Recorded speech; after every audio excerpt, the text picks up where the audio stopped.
وہ 24 سنتیں جنہیں ہم بھول چکے ہیں، آئیے آج سے اپنی زندگی میں دوبارہ شامل کرتے ہیں انشاءاللہ۔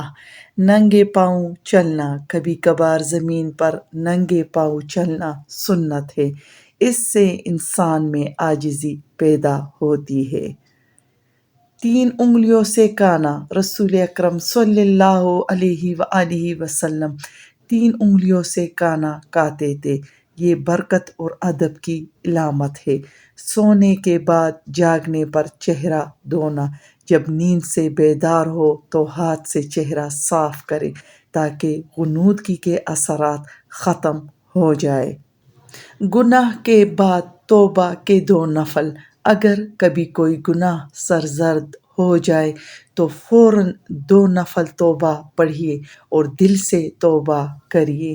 کھانے پینے کی چیزوں کو ڈھانپنا، خصوصاً رات کے وقت برتنوں کو ڈھانپ دینا سنت ہے، کیونکہ یہ حفاظت اور برکت کا باعث ہے۔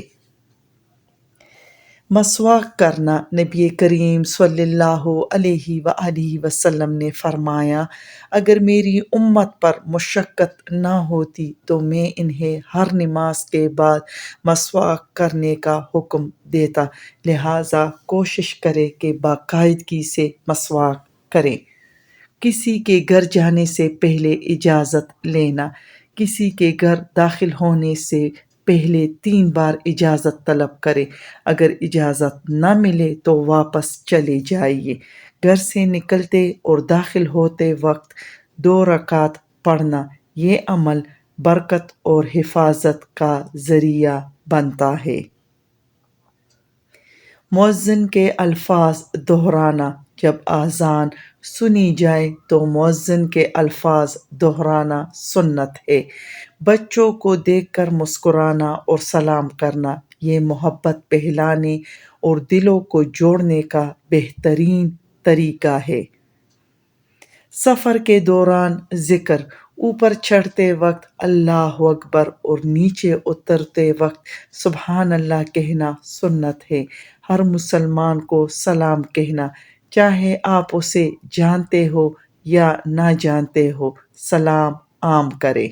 3 سانسوں میں پانی پینا، ایک ہی گھونٹ میں نہیں بلکہ 3 سانسوں میں پانی پینا سنت ہے۔ بیٹھ کر پینا افضل ہے، البتہ نبی کریم صلی اللہ علیہ وآلہ وسلم نے کبھی کبھار کھڑے ہو کر بھی پانی پیا۔ نماز میں وسوسے آئے تو بائیں طرف ہلکا سا تھوکنا، خشک تھوک۔ اگر شیطان نماز میں وسوسے ڈالے تو بائیں طرف خشک تھوک ڈرائی اسپٹ کریں۔ سونے سے پہلے وضو کرنا، وضو کر کے سونا سنت ہے، یہ نیند کو پاکیزہ بناتا ہے۔ مسلمان بھائی کو دیکھ کر مسکرانا، یہ ایک سادہ مگر عظیم عبادت ہے۔ کھانے کو برا نہ کہنا، اگر کھانا پسند نہ آئے تو خاموشی سے چھوڑ دے، تنقید نہ کرے۔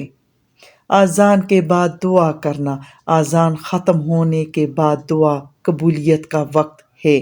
سونے سے پہلے سورہ اخلاص، سورہ فلق اور سورہ ناس پڑھنا، پھر ہاتھوں پر پھونک مار کر پورے جسم پر پھیرنا سنت ہے۔ سورج نکلنے کے بعد 2 رکعت اشراق پڑھنا، یہ نماز بہت زیادہ برکت والی ہے۔ غسل سے پہلے وضو کرنا، نبی کریم صلی اللہ علیہ وآلہ وسلم غسل سے پہلے وضو فرمایا کرتے تھے۔ نئے کپڑے پہنتے وقت دعا پڑھنا، شکر ادا کریں اور دعائیں پڑھیں اور اللہ اس میں خیر و برکت عطا فرمائے۔ مسجد میں داخل ہو کر نفل پڑھنا، مسجد میں داخل ہوتے ہی بیٹھ نہ جائے بلکہ تحیۃ المسجد کے 2 نفل ضرور ادا کرے۔ کمنٹ میں ضرور بتائیے آپ ان میں سے کون کون سی سنتیں ادا کر رہے ہیں۔